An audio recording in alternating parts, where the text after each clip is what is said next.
All right, well, hello, and let me give the official cheers to all my good friends out there. Welcome to Happy Hour with the Lincoln. This is where I will do my best to share my stock market education with you in the attempts to help you become a more successful and more well-rounded trader. Now, if you guys need help with trading, you want some personal one-on-one attention with that, click this link right here. It will take you directly to our live trade room, and you can trade with us. Now, I do know there's a lot of you out there that cannot commit full-time to a trading room. This is something I've been talking about for several weeks now, but this new room that we have right here with Stock Twits, this live feed, it's great for those that want the education, that want trading ideas, but cannot commit full-time to a trading room, so go ahead and check it out.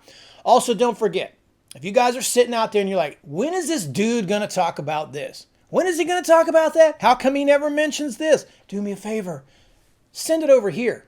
I can't read your mind. So if there's something I'm missing out on, right here, send it over to support@thelincolnlist.com. So today's topic, I know you saw the title. I know you saw it. It's not the strategy, it's you.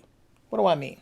What do I mean by that? And I think this is very important because you've got to fix this or your life will be filled with frustration, disappointment, and inconsistency. And who likes that? So what do I mean by this? Well, let me set the stage because I think this has kind of happened for every single one of us. I know it did for me a lot.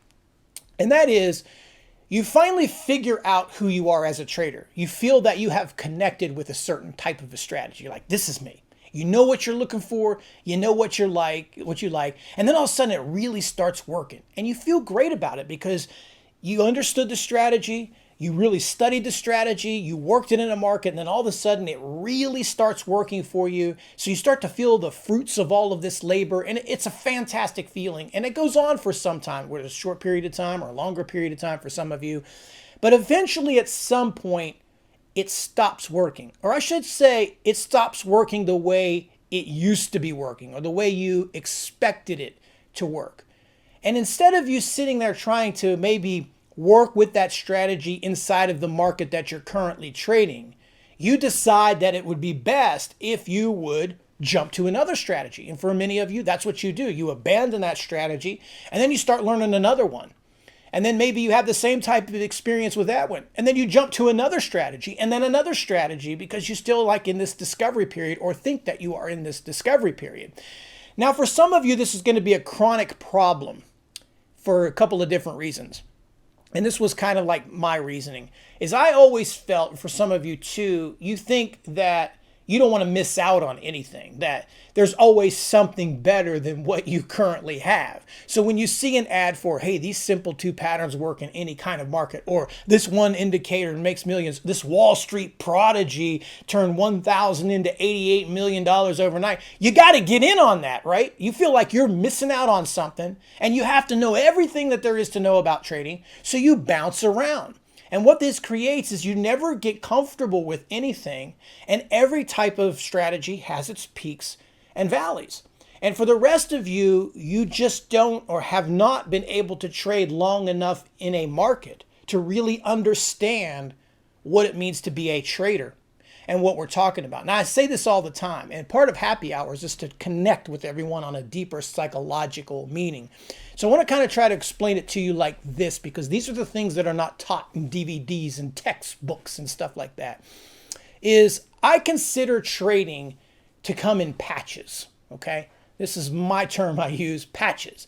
And that is where at some points the market will just play into my strategy like it's easy. It just, everything is running smooth. Now, when I say working in patches, that doesn't mean that the market goes up or it goes down or it's bullish or bearish. That doesn't really matter. It's the market internals and the way that the market's actually working with the strategy that I'm trading.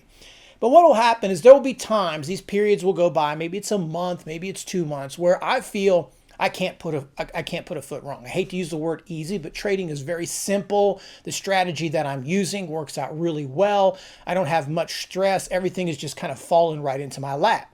Then it'll move to another patch where it'll change. It'll become not, maybe I don't get follow through anymore on those particular stock moves. And I'll talk about that in a second. And the way that it works, it changes. And then sometimes it'll just be the complete opposite, where I feel like I can't even buy a win. I can't put a foot right. Now, that never really goes away for traders. When you're a professional, you still have peaks and valleys, but you can still profit. Hear me. You can still profit in your valleys. That doesn't mean that you're going broke. But what I'm trying to say here is it's better for you if you're familiar with a strategy and you've been using one with some success. It's better to alter that strategy according to the market environment that you're trading than it is for you to go out and throw that old thing away, then relearn a brand new strategy and then try to work it in the current market. Now, I know traders always say my strategy works in every market, and there's truth to that. So does mine. But there are times that it works a lot better in some markets, and then there's a time it doesn't work as good as some other markets. Now, as I said before, does that mean it's not profitable? No. What it means is that you need to make the adjustments with your strategy. So again, it's easier for you to alter your strategy, right, than it is to just throw the whole thing out the door and then jump on the next hot strategy or something else that may sound appealing to you. So here's how it kind of works for me to give you a little bit deeper explanation. As most of you know, I like to do reversal trading, okay? So when the stock is going down, I like to buy it. When a stock is going up, I like to short it. Now, there's a thing, I don't do the whole penny stock, parabolic sort of thing. But when the market, let's go back to the beginning of the year, where, January, February, March, we had a really, I'm going to call it a low volatile market. You can call it whatever you want, but we didn't have any like 1% drawdowns in the market. Market was kind of like on this linear run up type of a move. So when the market's kind of melty like that and it melts up a lot, I normally pull away from shorting the vertical stocks or shorting the stocks that had gone up because the market doesn't really play favorites to that type of strategy. Now, at some point, I'll be able to use that down the road, like right now. But back then, the beginning of the year, it's not necessarily where I want to put my first dollars every morning. So I'll usually go to the other side where I'm buying the dips. So for an example, I don't want to get talking about, I don't have the time to talk about my strategy fully in detail. But buying a dip, I would look for anything in the morning that would just sell down maybe $1, $2, like a Netflix or an Nvidia or something like that. It would just go down into support, open up with a small gap, an Apple or something like that. I'd pick it up off of support, let the market do the rest of the work for me, and watch it go from red to green, grind up a Facebook or whatever. And it just depended on who was down low. So anytime I saw like a first red bar or a couple of red bars in the morning, I'd just go right on into it if it was close to support, and I'd start working the trade. Now, I don't do that because now the market has changed. Ever since you started to see some of this selling since the Fed, you started to get these kind of washouts. Market's getting a little bit choppy. We're moving into the summer. So now that same type of a stock like a Netflix that used to go down maybe $2 in the morning might go down $6 now, or you'll see these really aggressive moves. So what happens is I just can't run into it right off the open out of the first piece of support. I have to wait a little bit, wait for a couple of other things to line up, and then take the trade. So I'm still taking the same type of a trade. But what I'm doing is I'm being a little slower with my entry, a little, let's say cautious, a little more cautious with my entry. And then I'm waiting for a few other things to line up to give me, whatever you want to call it, I can't even think of the word. You know what I'm talking about. The confidence, that's it. Give me the confidence to do it. And then I'll focus more on the shorts too, since the market now isn't just constantly melting up over and over again. So see what I'm saying here is there's times, the strategy itself never changes. But the way I approach the strategy and the things I do with the strategy, that's what changes. So in times where the market's choppy or it's dirty or it's sloppy or I'm kind of not getting a clean read on things, like I said before, what I'll always do is I'll lower my position size. When I'm hot and things are going well, and I've got a really good beat on the market and I'm in those hot periods at times, well, I'll double up on my sizes then. And I think we kind of fail to do this as traders because we trade like the same types of position sizes the whole time, right?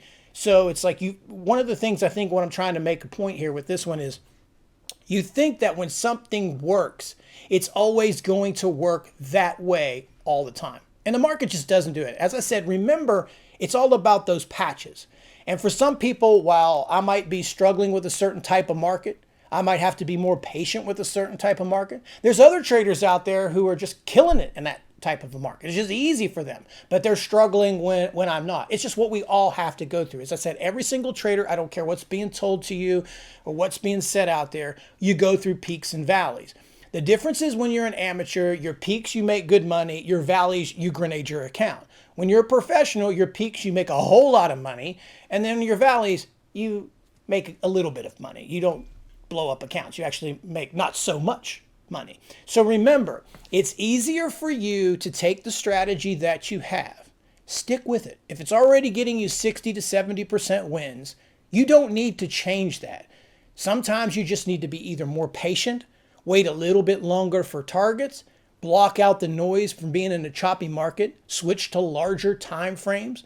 But you'll find it will always be easier for you to work with what you already know, make adjustments to what you already know, then go out and try to learn something else. That's just my 2 cents, and my 2 cents are free. So anyway, guys, I want to thank you for watching this happy hour. It's quite balmy here in San Diego today. It's been freezing cold. All of a sudden got real hot. But until next week, thanks for watching this happy hour. Cheers.